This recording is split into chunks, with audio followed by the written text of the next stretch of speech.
Yo, what's good, guys? I see that you guys stayed out of that collateral damage. We're going to do a little reaction, I guess, to this article here from Loudwire. And that is going to be the 9 best non hair metal albums from hair metal bands during the 90s.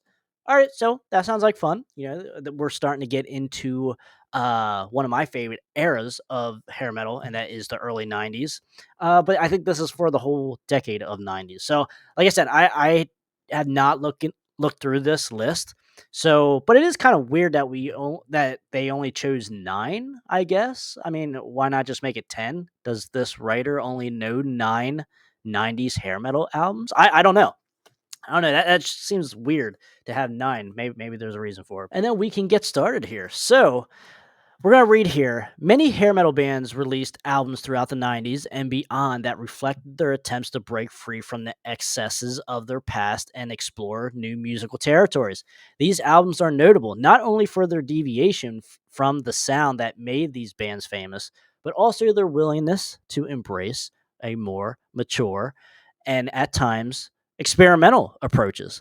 So, which I can agree with that, but I mean, I feel like after 1990 or 91, like the whole genre, the whole subgenre of hair metal was moving in that direction.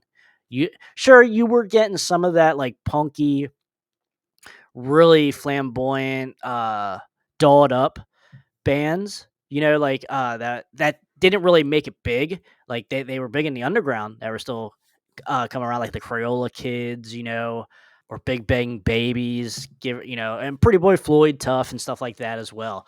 But yeah. So I mean, that's a little misleading. That's kind of like saying like, oh yeah, all these bands sound the same and look the same after 1989. So, which I disagree with. So let us go to the first choice here that he has, and that is going to be Poison, Native Tongue from 1993. I agree with this one. This is a very good album. I like this album a lot. This is probably one of my favorite Poison albums, if not my favorite Poison album.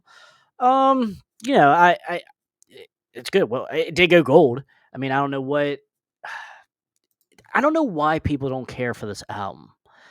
I like Richie. I like Richie Kotzen a lot. Like as far as I like Cece a lot though as well. Um, maybe I just like the bluesiness a little bit more on this album, and what Richie kind of brings that soulfulness as well, as long as bluesiness. Yeah, I don't like 7 Days Over You is an absolute amazing song, one of Poison's best songs.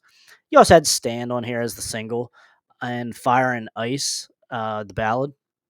Now, I'm reading here. I do see a mistake. I believe they say here, while the band maintained their signature catchy hooks, Kotzen's bluesy guitar solos and soulful vocal delivery steered Poison into more of a nuanced territory. Such songs as Stand and The Last Song address more introspective themes. Now, The Last Song is on the Poison EP from Power to the People from what, like 2000 or something like that. So that's not on this album, but I mean, that's a good song. The Last Song, that's a good ballad, but that's not on this album. So, I mean, you could choose A Theater of My Soul. Like, that's a great ballad. That's a great emotional ballad. Same thing with Fire and Ice, like I said. Yeah, like this album is good. Like I don't want to do like a whole review or anything of this album, but like there's certainly songs on here to choose from. Throw a dart on a lot. Now, I will say the album is a little too long. I think it has like a total of 14 tracks on it. Now, some are like intros or whatever. Like they have like Richie's Wild Thing or Ricky's Wild Thing where he's just like hitting the drums for like a minute or something like that. Which yeah, yeah, we don't need that song in there. But no, I like it. It deserves to be on this list, I would say. Just wanted to jump in here, guys. If you guys enjoy this content that we're doing here, please like the video, please share it, and then please subscribe. That helps the channel out so much. Just helps everything that we're doing here. And also leave me a comment as well. Always interested to see what you guys had to say. Now let's jump right back into this video. So now we have Winger from 1993 with their third album, Pull. Very good album, heavier album. This is probably one of Winger's heaviest outputs, I would say. Really good stuff. Down Incognito was the video and single on this album. Really good. That song made me want to get this album. Because I always had the first two.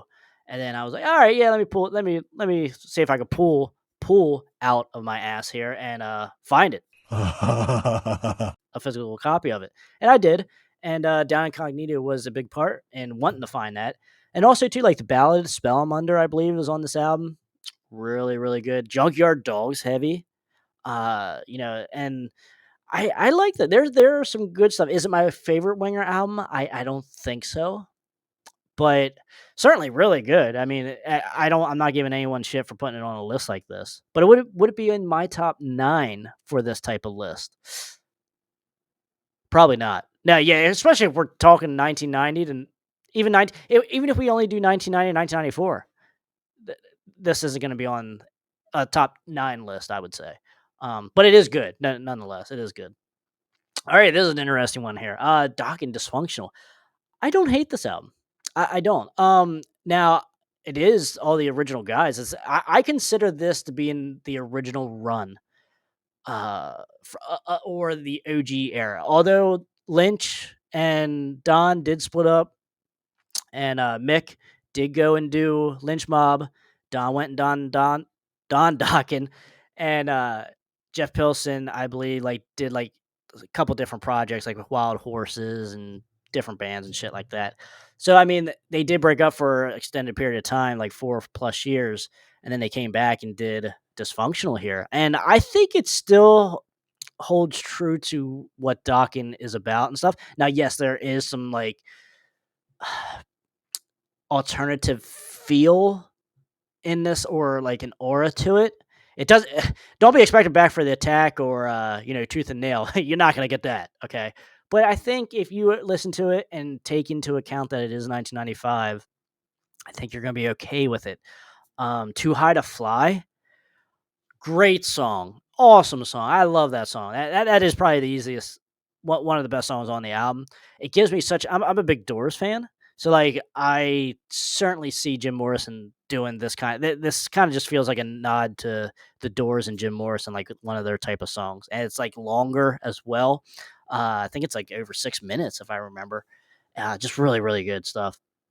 Yeah, it all like Through the Maze, I think, is on this album, or I think that's what it's called. There might be like a word missing or something, but it is good. I'm not taking anything away from it, but is it going to be on a list like this for me? Absolutely not.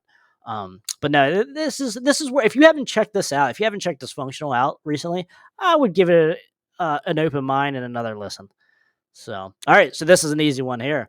Warrant, Dog Eat Dog, absolutely. This would make my top 9. Hell yes. It's just one of the best albums in the genre, in my opinion. Subgenre, hair metal. But man, great stuff. The singles are good. So far, so good. Good song. Inside Out, not the XYZ's Inside Out, but almost just as good. Warrant's version, or Warrant's Inside Out. I just absolutely love when Janie says, "Get this mic out of my fucking face," and then you're like, "Oh my god, I need to listen to the song again." So, when you turn it up just enough, you hear him as the song's going on the outro. You hear him say that, and you're like, "Oh god, okay." But this is just really, this is a good album. It's going to be hard to find a better album, certainly on this list, I would say. But it certainly, it would be on my top 9, no doubt. It's just a shame it went gold. Well, I mean, not a shame, because 1992, I mean, for a big band though, just to go gold and just to get like the promotion swept from underneath you, this could have easily went platinum if it had a little bit more promotion or something behind it. But yeah, obviously 1992, writing was on the wall. Sadly, the most depressed wall and dark wall that you could imagine, it was written on. Of the death of Kurt Cobain, do you feel like saying something, or? He was a good aim. All right. Okay. You know what? I think this writer or whoever's doing this list only knows 9 albums from the 90s from hair metal bands. Oh, fuck, here we go again. Here we go again. Because just so far, just from what I'm seeing so far, I'm like, there's no way that this album, don't get me wrong, there's a couple songs on here I do like. I don't shit on this album as much as everyone else. So I can dig a couple things. I try to like it, but why is this on this list? Out of the whole decade. Out of the whole decade. Are you serious? Like this I don't even want to I don't get it. Guys, in the comments, please explain to me why is Generation Swine on a top 9 of any kind of list? Even if it was top list of 1997, I would still have issues with it being on a top 9 of just 1997 single year of hair metal. Like, oh man, oh my gosh. Yeah, I don't know. I mean, I do like the song "Let Us Pray" that John Corabi is in on backing vocals. I like that song. You know, the single on here is okay. Uh, Brandon is certainly not good. Well, it's worse than not good, but and I don't like the '97 "Shout Out the Devil" either. The revisioned version of it. It's kind of like the Lynch Mob reimagined of the 30th anniversary or 25th anniversary of the Wicked Sensation album. Look the hell out, man! Like that is not good. Like when that comes on, I'm ducking. I'm trying to get out of like a bomb was planted. Basically, I just do not get that, and I don't get this either. So let's move on. And I certainly ain't gonna get this either. Come on, man! Like. I'm done. Cut the show. I'm done. Take me off. Take me off. I don't want to bash this list like this, but like Bon Jovi these days, like anything but well, you guys know my thoughts on Bon Jovi, but like we're talking about the whole decade of the 90s for hair metal. And you had decades worth of great albums just from 1990 to 1994. In 4 years, you had decades worth of great albums in 4 years. And you're giving us Generation Swine and these days. Ah, man, I don't know. I don't get this. I don't it. Why? There's not one person. No one ever came and told me in the hair metal genre that I've talked to. I mean, I'm sure there's somebody out there, maybe this writer, but I'm sure there's someone out there that did come up to somebody and say, "Dude, these days best '90s album ever for a hair metal." No, no one ever said that. I don't believe that. Someone needs to call me or something and say this without seeing this video. Like, and then maybe I'll believe that this should be on this list. But hell to the no. Your music's bad and you should feel bad. All right, let's move on here. Mr. Big, get over it. I will say I do not own this album, so I cannot say for certain what my opinions are and my feelings towards this. But if it's anything like the other stuff that Mr. Big released throughout the 90s, I'd be okay with it. And I kind of feel like I can trust Mr. Big more than than some of these other bands that are being listed because they're just great talented musicians, each one. Now, yes, they did get a little bit of a lineup change throughout the 90s and such like that, but I still would hold out hope for this album. So, and if I do ever come across it physically, I am picking it up. But yeah, I don't know nothing about it, so I can't talk too much about it. All right. So, oh man. So I'm gonna plug my interview with Anthony from Lynch Mob, the original bass player, right here up on the top because he mentions this album, and that is not very good. So, and I don't own this album, but this is like a weird time for George. He was doing a lot of different things. Like I think the album before this, it might be this album, but and also the album before this to where George was like doing a new metal type feel, playing around with the 7 strings, drop tuning and stuff like that. So I can only imagine, like I said, I don't know this album, but I can only imagine how that sounds and how probably weird and off that sounds. Because you're just kind of messing with one of the best. George Lynch has one of the best and most recognizable guitar tones that there is and style of playing. And when you start going into like the different subgenres like that, like new metal, like man, what do you do? Like I don't get it. I don't get why or how that can even work. I'm sure it has worked for some guitarists that I'm not thinking of, but man, I don't know why you're deviating like that and alienating like the fans and people, everyone that loves what you do. and how you sound, and you're going to something like new metal. To me, this seems a little crazy. Check it out, guys. We have our own Crash Course Metal Show merch. This is the t-shirt here, the unisex shirt. It is 100% ring spun cotton, fits very nicely. Now we also have in the store, we have a zip up hoodie as well. As you can see on the back, it does have the logo, the Crash Course logo. Wear it big, wear it proud.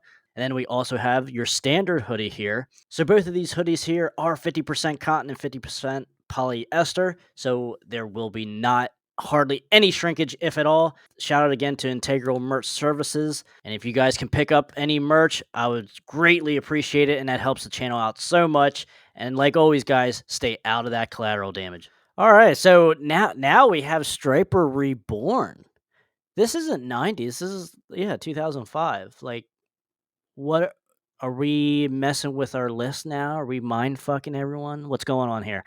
So I put two and two together there and decided that you're pissing me off. Either way, I like this album. This is a great album. This is a great reunion album, comeback album, whatever you want to call it. Man, I really like this album. I would say at least half the album is just absolutely killer stuff. Some of my favorite stuff, even like when there's songs that come on from this album, I'm like, oh hell yeah! Like randomly on my iPod, I'm like, oh yeah, like I might have to go back and listen to this album again. Like it's really really good. Michael Sweet still sounds great. He still sounds great to this day in 2025, 20 years after this, 40 years after they got together. Like absolutely crazy. But the band still sounds damn good here. And today, I mean, not much. The modern era of Stryper is absolutely, you do not want to fuck around with that. This executive order is the fuck around and find out order, also known as the FAFO. This order is for everyone who fucked around and will now find out. Hold it. This is a good one. Is everybody listening? Because they are coming at all angles at you. They even play in the realms of speed metal, death metal, like on their new stuff. Like it's crazy how chameleon they can be. They're such a chameleon band when they want to be, and it's just absolutely awesome and just great talent by them. So I mean, I agree with this being here, but but it can't be here because we're talking 90s, right? So like, this is 2005. I don't get what's going on here.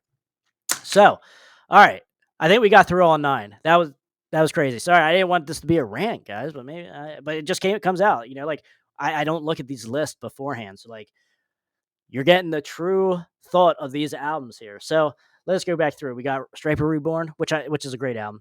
Smoke This. Yeah, okay. Get Over It. No real opinion for me on this one. These Days, Bon Jovi. Yeah, Bon Jovi, please. Get out of here. All right.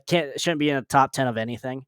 Motley Crue, Generation Swine. I don't know why for the whole decade of the 1990s we have Generation Swine as the top, as a top album, whether that's top 20, top 50, top 100, top 200, top 1000. I don't know why.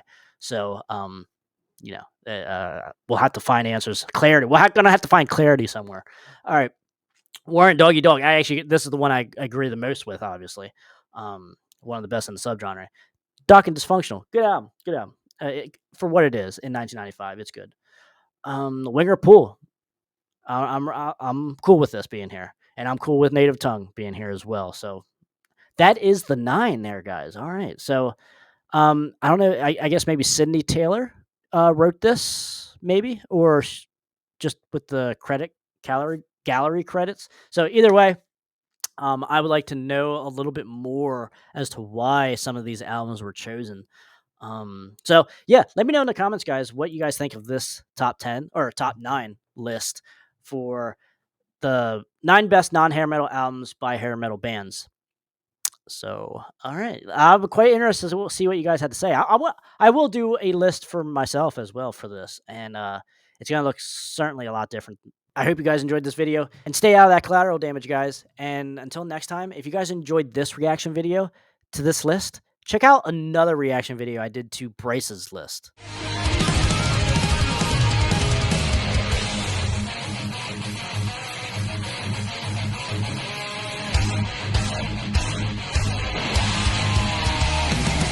Yeah, I wrote that. It's called I Want to Rock Your Body. And then in parentheses it says to the break of dawn.